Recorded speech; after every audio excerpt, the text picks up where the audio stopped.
Welcome to episode 4 of the Brothers and Sisters podcast. It's Black History Month, and we're going to kick off what will be a theme set of podcasts this month with guests, topics, and actually, as we were talking about, it's pretty much the shit we normally do. I guess we just have to talk about it and frame it within Black History Month. This is kind of so why we're doing this, right? So we're going to start off with Andrew Gillum. I don't know if we remember Andrew Gillum. He was within a hair of being the governor of Florida. Vibrant young brother, beautiful wife and family, and then it all went spiraling out of control. And so, Autumn, you want to take it from there? Yeah, so today is February 4th, 2021. And an article was published in GQ adding more color to the story. I think that we all know about Andrew Gillum, mayor of Tallahassee, ran for governor, didn't win, still promising career. And then there's this whole scandal that pops up with him in a hotel room and drugs and alcohol and all of that. So the article just gives the full story. It starts out giving like a summary, a little recap of what went on with Andrew, and then they go on to talk about his relationship with his wife, how they got together. The writer, was interviewing Andrew and his wife, and before you continue, it was what the hotel room. It was drugs, alcohol, and sex workers. Okay. Yeah, we're gonna get, obviously we're gonna get to that. But drugs. Yeah, you left that out like you was publicist. You left out the whole stuff. My brain automatically wants to protect the Black people and and my fellow FAMU and like. He was in there with the rattlesnake. All right. Right. The serious conversation has already been derailed. Yeah, which is totally fine. I mean, there's a lot going on in this story, but the writer is interviewing Andrew and his wife, RJ. They talk about the courtship, how they were like seeing each other on and off. Andrew was really into her, kept pursuing. They eventually got together, but he knew he was going to have to tell her that he is bisexual and he's interested in men and women. Guess she was okay with it. She had some questions up front, like, what does that mean for us? But I think she was just accepting that, we're together. So it doesn't matter who he's interested in. This is just what it is. So fast forward, he's working in politics, mayor of Tallahassee, eventually runs for governor, gets pretty close, doesn't win. A lot's going on. He's struggling with alcoholism, and it's starting to go too far. Go ahead. Before you continue, he's struggling with alcoholism, and what else? He's struggling with alcoholism, and then also rattlesnake addiction. What we will say is probably, if you're in the spotlight and you're in politics, it's difficult, I mean, especially during this time, to come out as bisexual. Now, he did wanted to come out. He wanted to be forthright and honest about it, but a campaign manager and his wife, RJ, said no. Don't. So, that's going on. Issues with drinking are going on, and he's always tried to stay away from alcohol because alcoholism runs in his family. He loses his father. We get to the part of the crazy night in Miami. He's officiating a friend's wedding and leaves the group of friends and family at some point, and that's where the story gets murky. He says that he met this person You know, they were kind of hanging out. He thought he was just drinking alcohol, but figures, okay, he's losing cognizance, I guess. Yeah. The person, he's thinking that maybe the person put something Rufio. What do? You go lock yourself in a room? That's a tough. Oh, dang. But like he's like not as lucid, and this is his side of the story. And you know, he admits from his perspective that he was totally wrong, even putting himself in that position to jeopardize his family and his career and all of that. But he still feels that he was wrong because he was wronged because his agency was taken away. He didn't give consent to everything that happened. So that's the side of the story. The writer got another person's side of the story, one of the men who was in the hotel room.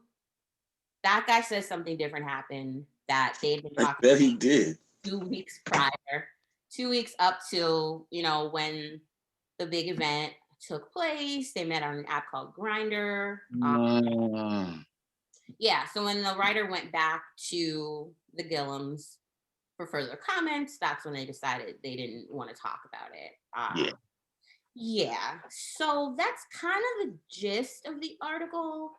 I mean, it does go into detail about their family life and ups and downs and the decision they made to keep their marriage and work on it, and, you know, how their lives work as civilians now. But just there were a lot of issues that popped up in the article that stood out to me, such as issues with addiction and issues with, you know, having to feel like you know, have to hide who you are in the society that we live in when it comes to like what you want to do for a living. Like your personal life can't be separate from your professional life, depending on what you do.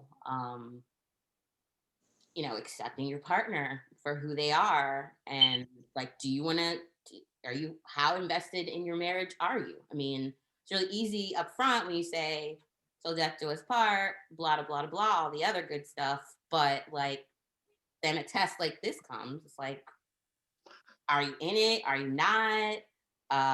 Yeah, it's just a bunch of stuff stood out. So I don't know, Quasi, I know you have some you have some thoughts. Like, is this really considered a test or? So, I don't know. Everything's a test, or everything is something. A challenge. So, temptation. I don't know if I could pass that one, but before we continue, I think you can see everybody's name, but tonight's guest, Malcolm Ruff, has joined us. So everybody say hi to Malcolm when they get a chance. Malcolm. What's good, brother? What's up, folks? How you doing, man? I'm on the right side of the dirt. Now, happy you could join us, man. Happy you could join us. So I gave Malcolm I kind of sort of gave Malcolm the rundown before he joined. I wish I had linked you the GQ article, Malcolm, but I know you know the Gillum story anyway. So, yeah, I saw it. And just looking at my sister-in-law's face is hard to keep my face straight. Listening to this. I give people the benefit of the doubt. You know, that's one of the reasons why I, you know, became a lawyer, because I do try to be as objective as possible. And put my own personal thoughts aside. That's I'm not trying to jump on Andrew here, but just give me some of the fact. He was found like assed out in his own vomit, right? Yes, he was, Sean. He was unconscious in his own vomit. Yeah. Yeah, I mean, if it was a woman, I mean, he still would have got the business, right? So, No, I think so. It was the whole escort. If it was a woman and he was there naked with vomit, she would have drugged him, and that would have been the story. The only thing I really know is, particularly in this case, there's an old adage, right? If you want to fail in politics, be caught with a dead woman or a live boy, right? So there is that homeless, that pedophilic, that kind of homeless, homophobic vibe that's there. It's tough for me to think. The woman who, like, you know, the character Olivia Pope was based on, like, there were a lot of people like getting involved and being supportive of him after all this stuff fell out. And I think at some point she was involved and like hired. So maybe GQ story was a part of her. For me, it's some of the institutional culture. There's nothing else to do but to jump out in front of it, right? Just like, fuck it. Let's go. Yeah, gotta get ahead of it. Yeah. I think the what got me were the institutional, the cultural issues that it touched on. So in the article, he talked about how hard it would be coming out, being Black, going to historically Black school, being in like a Southern Black church hierarchy. And they talked about down low too, right? And like how that all bisexuality is either just dismissed within the Black community as being on the down low, or just outright just thought not to be a thing. So that was a really big part of like his struggle. Yeah.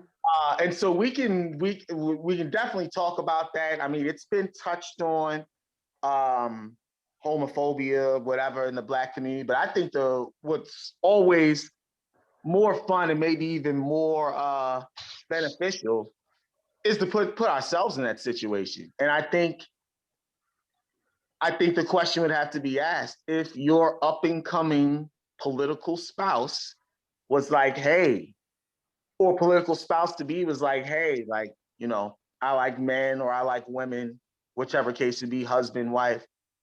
Is that something that you could co-sign on? It seems like she addressed that, right? Or she was like, am I being a part of something that, she was almost like, am I being a beard because he's gay? And like, she knew before they got married. And he explained, because he mentioned in the article that ever since he was very young, he knew that he was attracted to boys and girls. So, I mean, it was like, if she's given full disclosure and she's comfortable with that, like, she didn't know a political scandal was going to come up. I mean, obviously, he always had a career in politics. Like, he was made for that. He like, thought about that. Remember him, like, he doesn't know me, clearly, but when I was in college, I definitely knew who he was, because he's like the student government guy who's doing all this stuff. But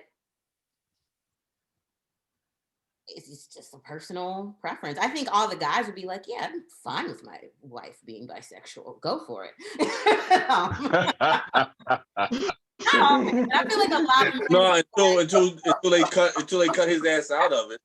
Right, exactly. Right. Well, it depends. Like, maybe you like to watch, but that's I think it's dope that she, even back then, because when they got together, you know, this was some time ago, it's a pretty progressive mindset to be like, hey, I love you, we're gonna spend our lives together. You like men and women, but you're with me. But not, because he was in a hotel room with the escort. Right, but that's the issue. Like, that is the issue, because she didn't care about him liking men and women. So that's the he was in a room with the escort. But I'm talking about, like, in the beginning, it's not like she was. But surprised. Let's put ourselves in Andrew's shoes. Is it? Yeah, it's not. It's totally. Is it safe to get civilian dick, or do you gotta go? You gotta go escort. I mean, if you're gonna look at it that way, that's the Michael Jordan principle, right? That's why he preferred pros. Right. Relationship. Yeah, he still got caught. Exactly. First of all, why are you stepping out? That's wrong. But I think, Sean, the argument you made. But if he's bisexual, you already know he's gonna be stepping out when you get into the marriage. You know, you like.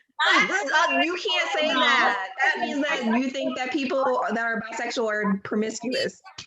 No, it means that up front. So I mean that at some point during this marriage, he's gonna try to get him some. No, right. You know that. This relationship. But you can make that argument for anybody. If you're a man and you like women and you're married, you like other women. You could be with other women. I don't think. I don't think. Disagree.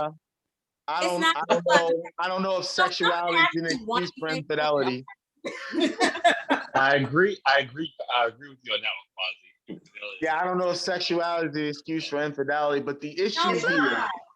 So he's gonna marry. He's like, I'm gonna give up this part of me forever. So that's where I am, Sean. That's where I am. Like women, and you marry a woman, you're giving up all other women. Exactly. I mean, it's really but this is a different thing, though. are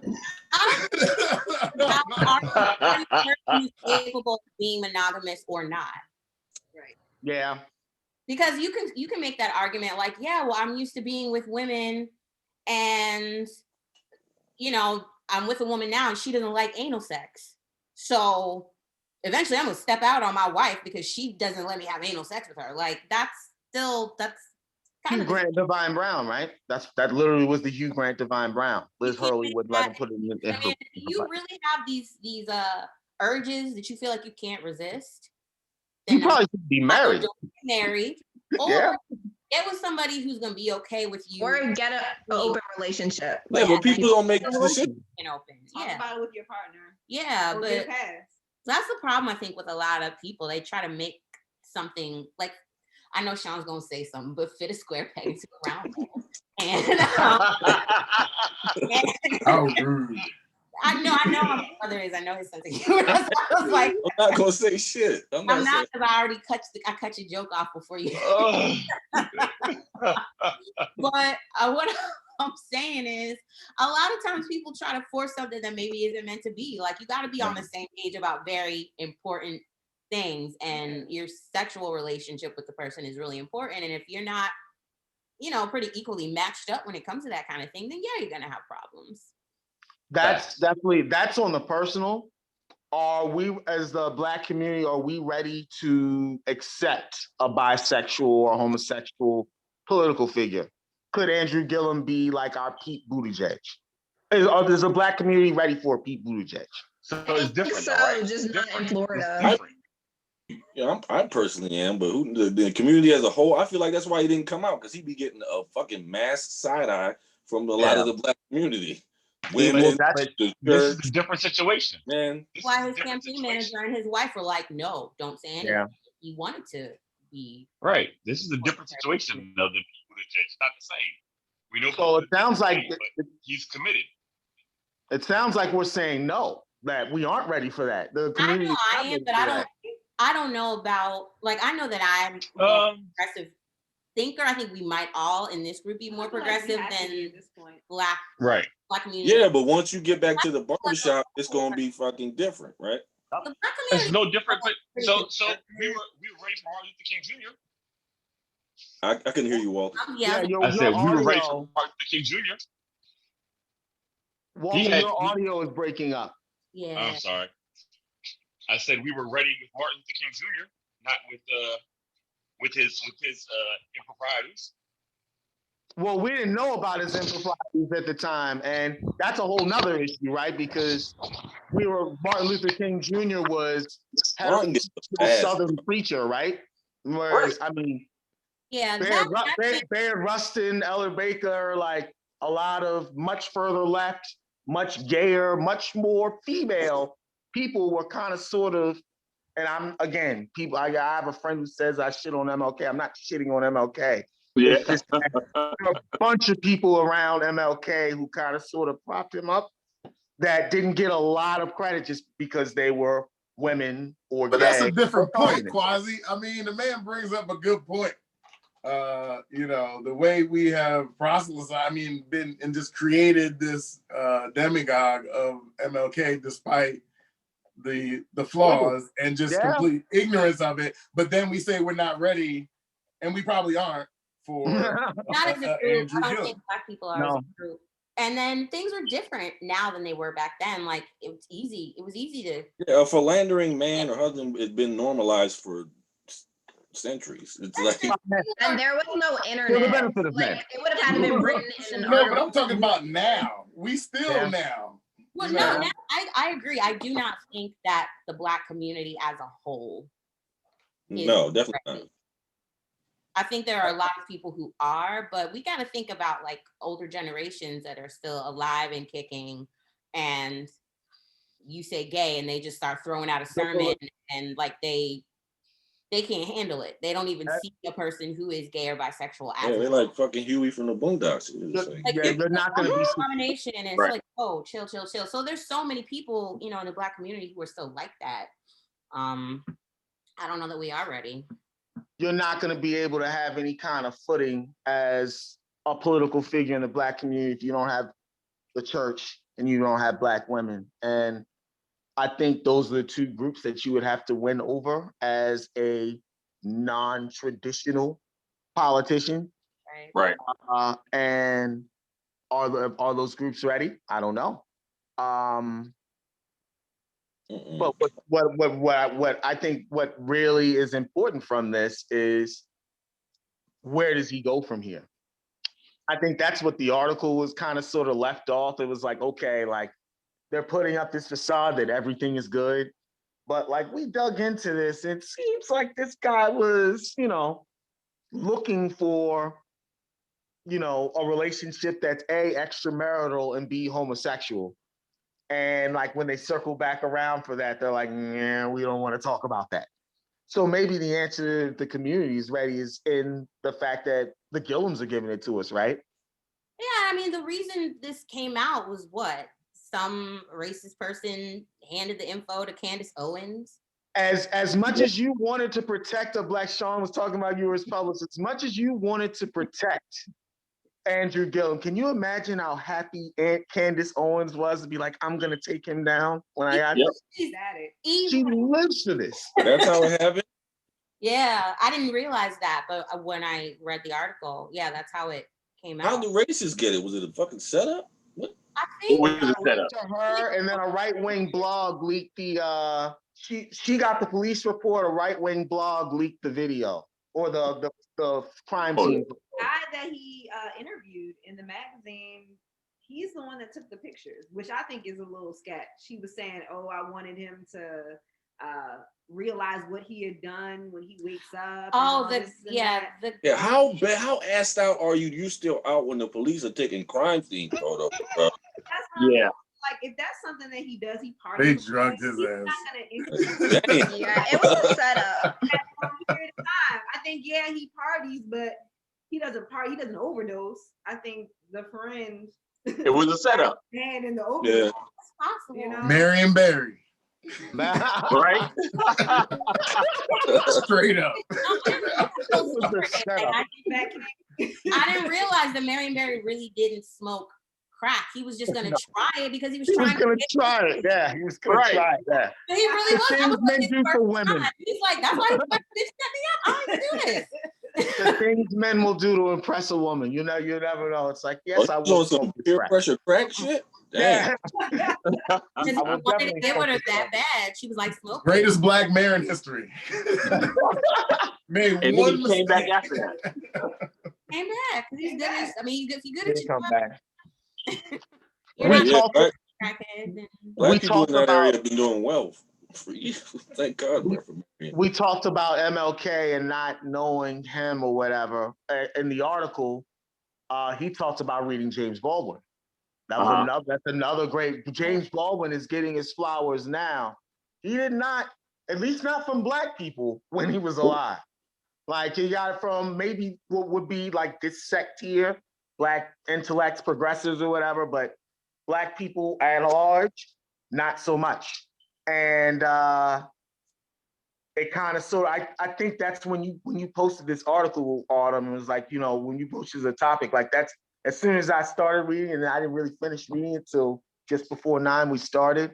Like that's like what jumped out. Like there's so many connected themes with like identity and what it means to be Black, and especially as we're studying Black history, and things that he felt connected to, but obviously disconnected from enough to be like, I've gotta hide this, even though he knew it was not the right thing to hide. He didn't want to. Right. Because if, in a perfect world, if people had more empathy and, things could be different. But he wasn't wrong to think that he had to hide this. Yeah. If he wants to pursue a career in politics, unfortunately, things still didn't work out because of, decisions he made. But I wouldn't be surprised. I mean, come on. We all know content is a big thing. Doesn't he already have a podcast? Like, yeah. Man, I think he took the fellowship at Harvard. I'm not sure if he still has it or not. I think he may have dropped it when he went to rehab. Now I think about it. Right. His life is not over. They could choose to do a reality show. They could choose to do a show, period. They know Tyler Perry. Like, they're going to be fine. Sure. Mm-hmm. Yeah. But his political career is over with. I don't think so. And he said he's not going to I don't think so. pursue anything political now. He's saying maybe things will change in the future, but he was like, right now it's a no. I don't think it's over. That'd be the best comeback story in American history. It doesn't necessarily. Oh, I don't know. Now we're being. Are we saying that the black? I don't think he's gonna ride white people support today. He's gonna need black people for saying that. He's like been redeemed. Like he found Jesus. He said, like I'm confused. Huh? I'm thinking more along the line. Right, the church gonna give him the caveat, like, Andrew, we need you to give up your ways, and then we'll embrace. I mean, maybe that way, not as who he is now and living in his truth. Oh, like maybe some years from now, Kamala becomes president. She's on the shoulder to have like a cabinet position. Like, you never know, because he still has a lot of good that he can do, and people are aware of that. So I'm thinking maybe as more, like, as politics become more diverse, more black people are reaching their highest heights in their professions when it comes to politics, maybe they'll be like, hey, Andrew, I don't care about that. You know, can you be my campaign manager? Can you do this? Can you do that? Yeah, somebody could always reach back. We're talking about bureaucracy then, or machinery, not necessarily as a candidate. That's what I was talking about. Oh yeah. Well, as a candidate, I don't know. Anything's possible, but that I do not know. I think he could do it. I think that if it's spun the right way, I could sell that. Yeah, it just does he want to. Right. Oh, I'm wholly curious. Sell this to me, please. Oh, I mean, we just read, like, what is he going to say? He's not bisexual? Like, open the whole door.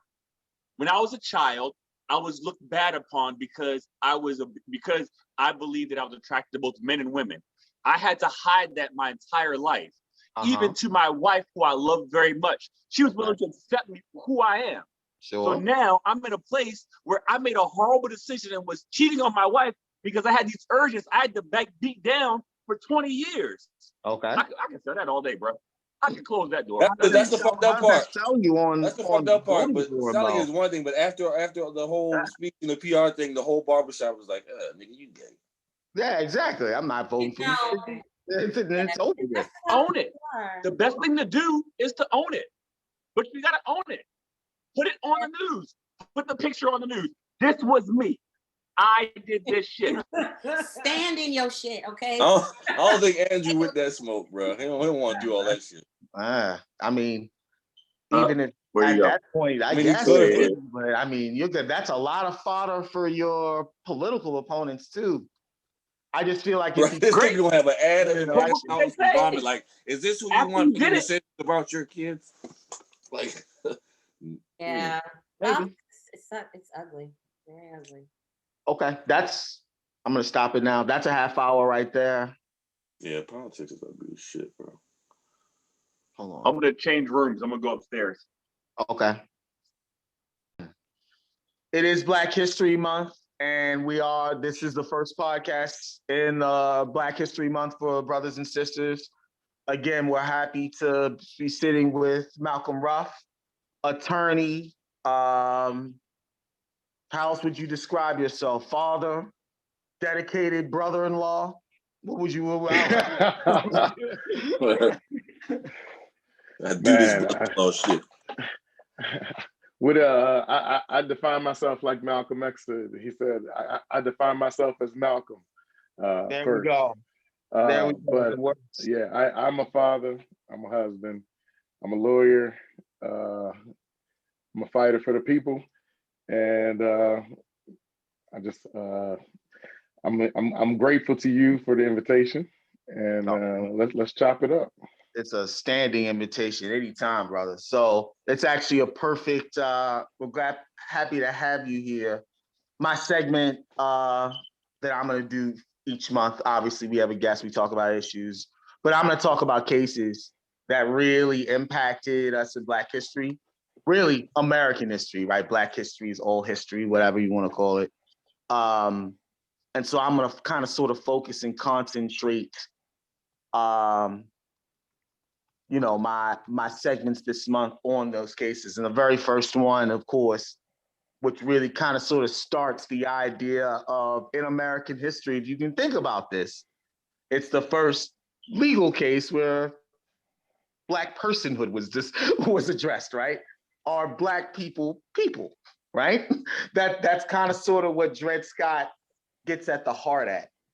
And so I'm happy to have you here, of course, Autumn as well. We got three of us who studied this case, kind of sort of in a scholastic sense. But if we were lucky, we've all had some familiarity with the case. So I'll basically go through, I don't know, kind of sort of a subsidized facts. And again, I kind of sort of gave away why it's important really before 1857 to give away kind of sort of the ending. This 1857 case pretty much determined that Black people weren't people, so they weren't recognized in the Constitution, didn't have any legal rights. So if we're in 2021 right now, that is 1921, 1821 would be 200 years. This is 1857, that's 36 years after that. So it's about 164 years ago, right? Okay. Sorry. It's like a long time, but it's about 8 generations, right? So this is your grandfather's grandfather. Still not as long as we were slaves. Nah, I think it's the triple one, right? This is your grandfather's grandfather. It's your grandfather's grandfather's grandfather. I think will be born in like the 1820s or something like that. Your favorite rapper. Your favorite rapper's favorite rapper. So Dred Scott was a slave in Missouri for 10 years, 1833 to 1843. He was in Illinois, in the Louisiana Territory. And because the Missouri Compromise, slavery was forbidden in Illinois, so he was straight. He returned to Missouri, right? And he was like, you know what, I'm gonna return to Missouri and I'm gonna try to make this legal, the fact that I'm free. So it wasn't necessarily a case out of, this was more of a, I want to establish this kind of a standard, much like Plessy was, rather than this is, I was wronged somehow, and this is the result, this was the legal path that the case took. So he tried to establish his personhood in Missouri. He lost in Missouri.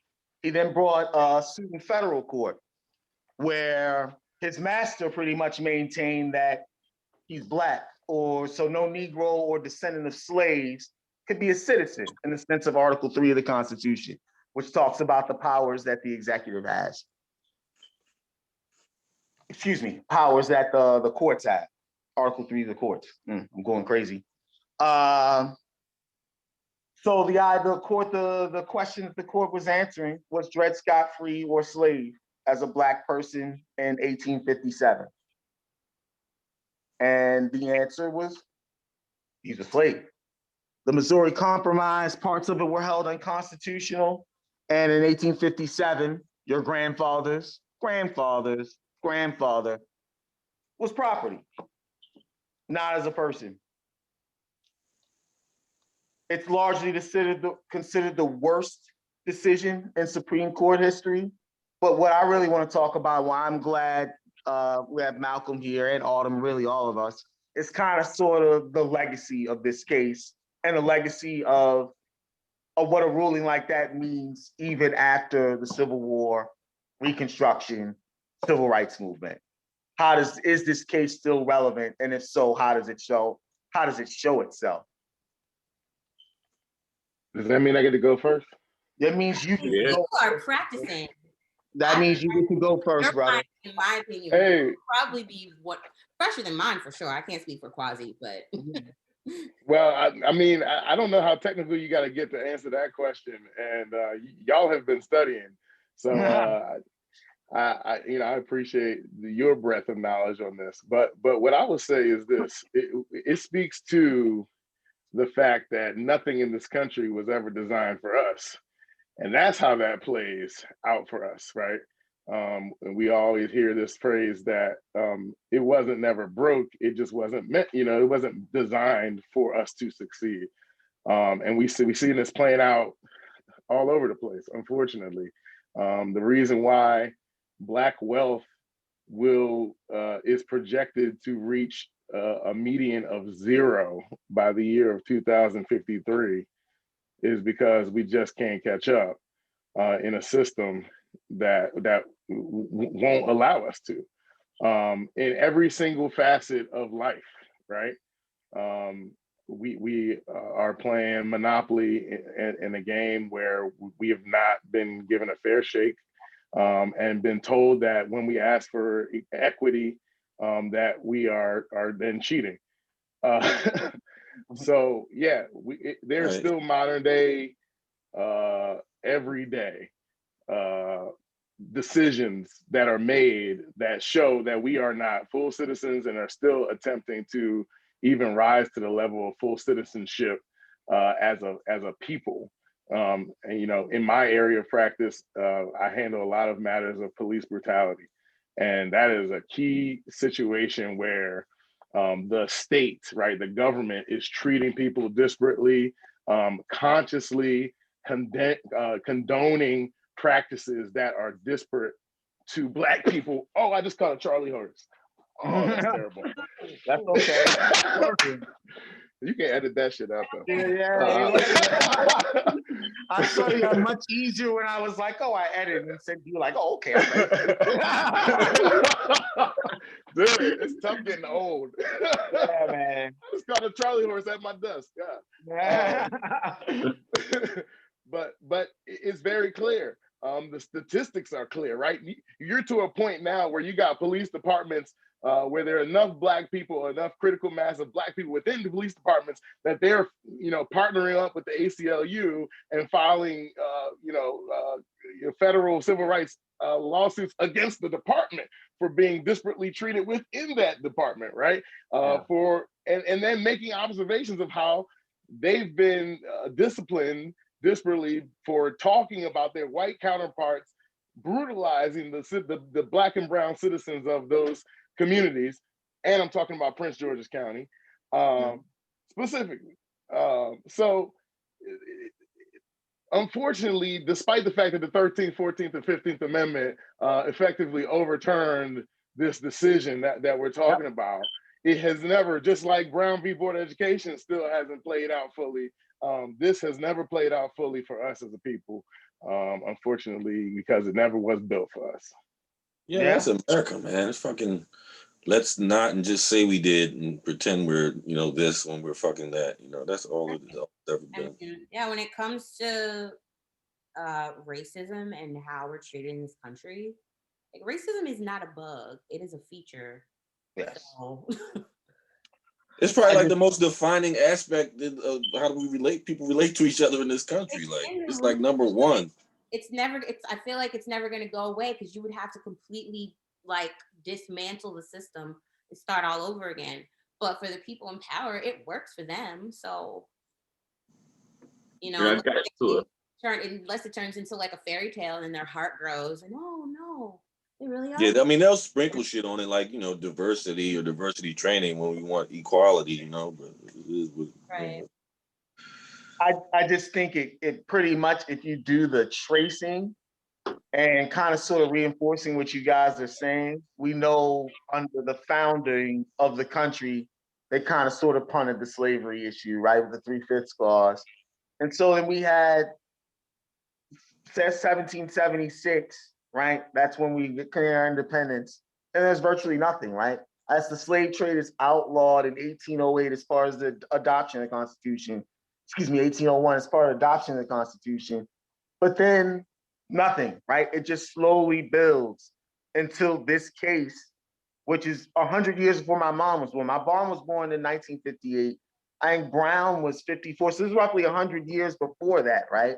So the straight line history just kind of sort of shows the development of a system that when it comes to Black people, it's been, oh yeah, what about them at best? Yeah. At best. at best. At worst is we need to actively depress them because they are a threat to us. Yep. Right? Constant reminder of our wrongdoing. Yeah. Right. So we got rallies from 1776 when we were founded. We got the outlaw of the slave trade, like 1801. And then the Missouri Compromise, which is 1820, which is like you can kind of sort of have slavery and kind of sort of not. And then Dred Scott, which is like, we're gonna settle this slavery issue for good. You don't need to worry about it. Black people aren't people. So it's because Black people could vote in 5 states in 1857. There were northern states who were like, yes, like these Americans.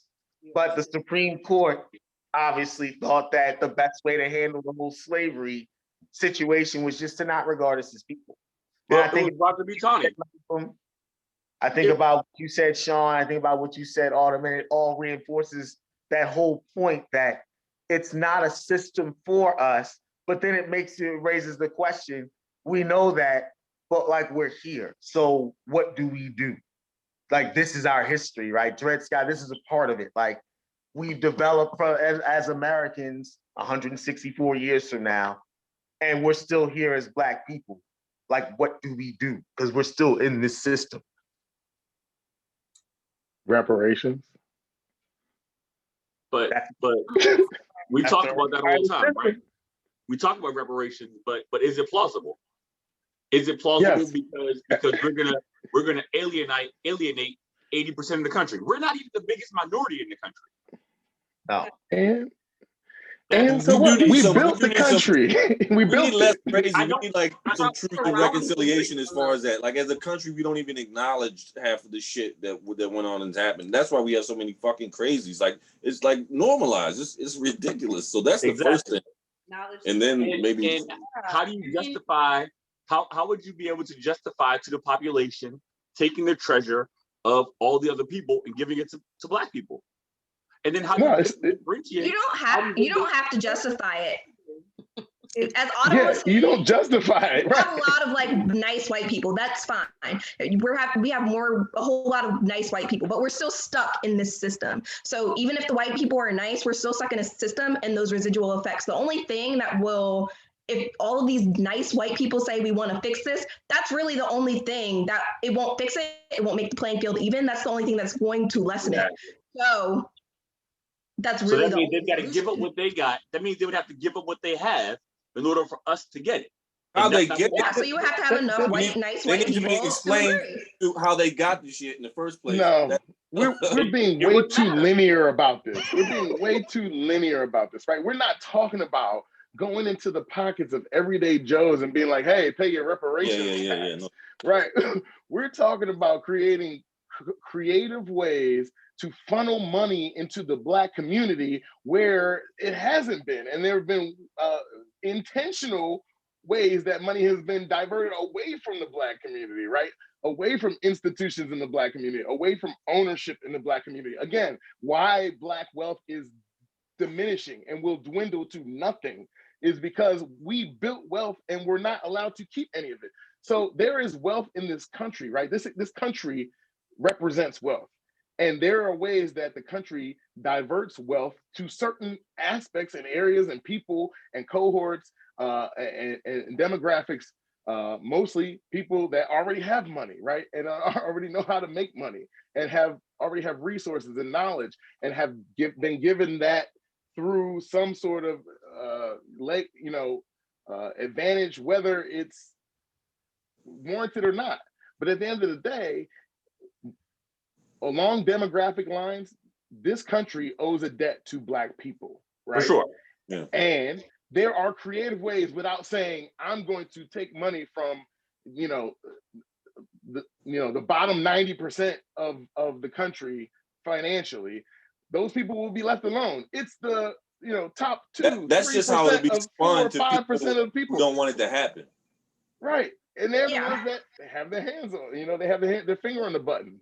What is it, like 80% of the stock market is like, it's the top 1%'s money. Can it happen institutionally? So we've seen RBCs they're paying reparations, and Barclays, right, for their role in the slave trade. We've seen Georgetown, individual universities that are going to pay reparations. We've seen churches, right, that are like, yeah, we participated in the slave trade, we profited off of it. We're going to pay some sort of reparations. Is that the way to go about it? I mean, we're talking about the system within which we're in. If we're saying it's not designed and set up for us, can we make any kind of meaningful, reparative, restorative impact outside of said system? Yeah, but I think that when white institutions do that, though, they need to talk to Black people, right? They need to figure it out through a lens, an equitable lens, from a different lens. You know, I've seen a lot of churches that are like, okay, yeah, we're gonna make a reparations fund. There's one in Baltimore that said they're gonna give $500,000 over the next 5 years. And it's like, is that really, you know, what it was worth? Are you cutting yourself a deal? I mean, but no, and I'm encouraged by it. I'm encouraged by it. I want to see it happen. But you know, let's talk about how we come to this decision, you know, holistically, and allow Black people to dictate how this goes down based on what we know we did. I mean, look at this country. This is the most powerful country on the planet, allegedly. Well, say, was it? It was. All great empires fall, and I think we're looking at we're in the falling stage. Yes, this shit is falling apart. Yeah. Thank goodness. Not everything lasts forever. It needs to fall apart. Yeah, this whole America thing is so forever. So, I mean, it's funny we would talk about this because reparations, it seems to be the answer whenever we had this discussion. Walter, this is the first time we've had this discussion. Right. It was a different company, but it seems to be the answer. Part of it, I think, it's the only answer. But how do you okay, great. Here's the edict. We're going to give reparations. How do we accomplish it? Right? How do we know who gets what? That's going to take, you know, I mean, I'm personally not going to be on all these fucking committees these motherfuckers have formed in a couple weeks. A lot of very scholars and all types of bullshit. Like, there are a lot of really intelligent people who do this for a living, who know how to strategize this kind of thing. Like, it's not something that I'm an expert in, but there are definitely experts out there that can come up with a plan. It doesn't have to be, maybe it's not all at once. Maybe it's through scholarships and education. Maybe it's just like, hey, how about, you know, if a mass debt cancellation or some shit. Right. So, our family lived programs in like this homes, particular community for X amount of years. And I mean, I don't know, like reparations to anybody who's a descendant of, you know, things that went down on Black Wall Street, like things like that, where it's like, we can tie a very specific event to what happened to you. I mean, I feel like there are a lot of creative ways to go about doing it. That's actually what they did in the fucking Watchmen, right? Did you watch this? Right. I'm like, just watch Watchmen. Like, if you got a certain amount in your bloodline, you're good. I feel like I'm good. Like, I feel like when sending out reparations checks, I'm gonna get something. And I also think kind of sort of Malcolm talks about creative ways that this could happen, and I've actually studied, and I definitely agree with him. The issue with that, though, and I think it's something that me and Walter come up against in discussing this with other people, is how that's packaged. I think the only way you're going to be able to package reparations for Black people is in some sort of like all lives matter kind of, this exactly is how you package it. Tug at heartstrings, and you're going to have to get the right white man to push it. Yeah, so it's funny. Has he been fucking born yet? I mean, you never know. Joe Biden might be able to get it done, because it's funny. We're talking fall over. We're talking about this. We're talking about this now. Cory Booker, he reintroduced his baby bond program today, literally, like today, which is $1,000 for every child, Black, white, Asian, whatever, born. And then a sliding scale is deposited every year from $1,000 to $2,000, depending upon income, with lower income getting the most and upper income getting the least. is deposited every year into an interest-bearing account of like 3%. So by the time the kid turns 18, if he's in that lower income threshold, which will obviously be more Black and brown people, they'll have like 50 grand, of which they can use for college, or, if they want to work, that's a nice nest egg to start off with. Now, of course, we know our friends on the right are going to yell socialism. So that's even still 50 grand ain't gonna be shit in 20 years and 30 years. That's the equivalent of 500. Hey.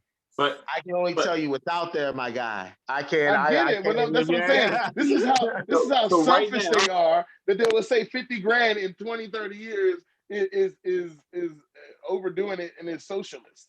And It's it's gonna be something a to be semester of college. Are y'all serious? Exactly. Yeah. It's a semester. Yeah, of that's not college. gonna pay for State 1 year. school. It's gonna be a semester of state school. What's it going to be years from now for a semester of college? Listen, That's what I'm talking about. Present value. if this budget reconciliation, Yeah, it's that goes amazing through, who how knows? upset they get when you receive like anything beneficial. It's like, what the fuck? No, And at the yo, start this of is sick shit, at the bro. start of the segment, it's like we asked for equity, and we're saying what do you mean? We You're should free. allow more Black people into this school. That means you're leave us alone. And when being we do racist this, to me. stop taking it away. Like, that alone to me would be reparations. Like, finally, you're just gonna leave us alone. We're building wealth over here. You're not gonna figure out a way to take it from us. But like, so South Africa, they've given reparations, correct? Model how they did it. But How did they do it? I don't know, but the difference Did in it South work? Africa is that the white people were only 10% of the population. Yeah. That's 70% of the population here. Yeah. You piss off white people in South Africa, you can overwhelm them with numbers. Here. Exactly. Here it ain't happening. Yeah. And with our numbers dwindling compared to Hispanics, how is our agenda going to get pushed forward? Well, so I'm not necessarily worried about that because and it goes back to a little bit after Dred Scott, right? In the Grant administration, we vote as a bloc. Hispanics are a more disparate group. Also, you have a lot of Hispanics who classify themselves as Caucasian. Right. So there's a lot more. While their numbers are growing, so we got while their numbers are growing, they don't have that solid voter bloc. And Trump did a great job of eating into that voter bloc for Black people. Cubans and it was like Venezuelans. 87%. It was like 87%. Like he did like Venezuelans went hard on him. But yeah, so I think I'm looking at the reparations program in South Africa now. I hadn't even discussed it. I'm literally just looking at it. It looks like the Truth and Reconciliation Commission. And there wasn't a lump sum though. I think people are looking for a lump sum in America. But that's not going to solve the problem. I mean, can we at least get like the equivalent of 40 acres in a mule? Like, can we at least, what is the monetary? I saw they've done that analysis. I think that's like the one that they wanted was like what 40 acres in a mule was at the time, and then adjusted for inflation. And it ends up being like the Marianne Williamson. It ends up being like 12 grand or something like that. How's that possible? Yeah. Wait, inflation, 40 acres? That doesn't make sense. Because you can buy acres of land in Montana for $100 an acre. Oh, so that's they're why. looking at the They take the lowest price. Right. That's how they do it. Right. That's or the one plan that was presented. There's another plan where it was 40 acres in a mule at like the highest price, and that was like it was like $149,000. But the problem is, right, that doesn't even take into account the money you can make off of the land over those years. Sure. No, you're right.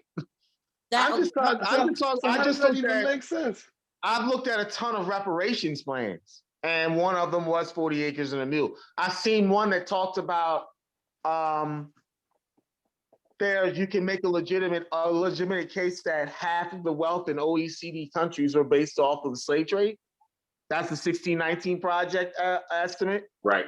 We're talking about $50 billion split amongst 40 million people, I think. That was the most, obviously, the 1619 Project was the most aggressive one. Well, they're talking about a legitimate case of like millions of dollars. Right. Yeah, like, I mean, that's what they're talking about. That's the most ambitious one I've seen. But again, we talked about this, but how do you discern who gets what? Everybody's bloodline now is so washed, you won't be able to find the direct descendancy to the diaspora. So your friends in ADOS are saying it's 10 years, right? You got to be claiming you were black for 10 years before the reparations date happens, right? ADOS people, I don't really know a lot about them, but I keep hearing that they're just black people with like white Republican talking points. There's a lot of Hotep vibes with ADOS. Yeah. Right. Yeah, there's some of it I'm like, yeah, okay. And then part of it I'm like, yeah, I don't know. Like, I hate comparing struggles, but like when you file your Maryland state taxes, isn't there like a tax cut for survivors of like the Holocaust or like descendants of survivors of the Holocaust? No one else see that?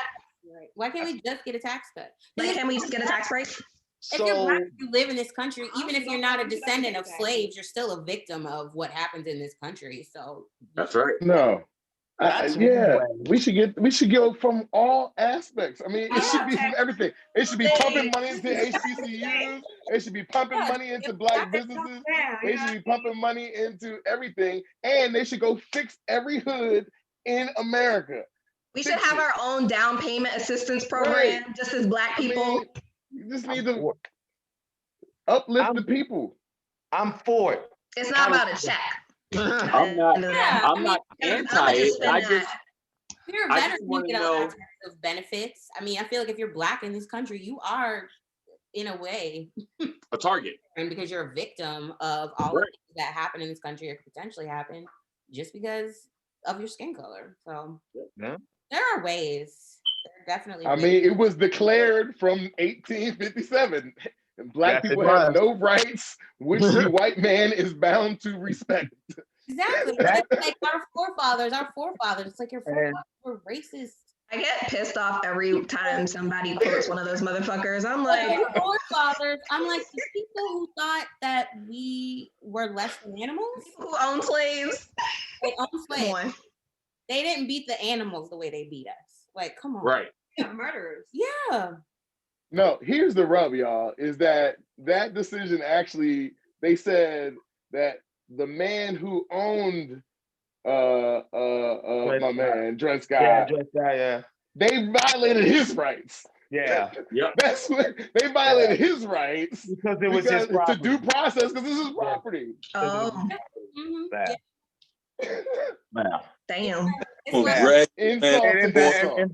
Yeah, they rolled back some of the Missouri Compromise as a result of that. They're like the violation property rights. Your responsibility is to do free labor. And if you're not going to do that, if you're not going to entertain me, if you're not going to do things for free, why are you here? You're lucky you're alive. And ever since we stopped doing it for free, we've been lazy ever since. Exactly. Like,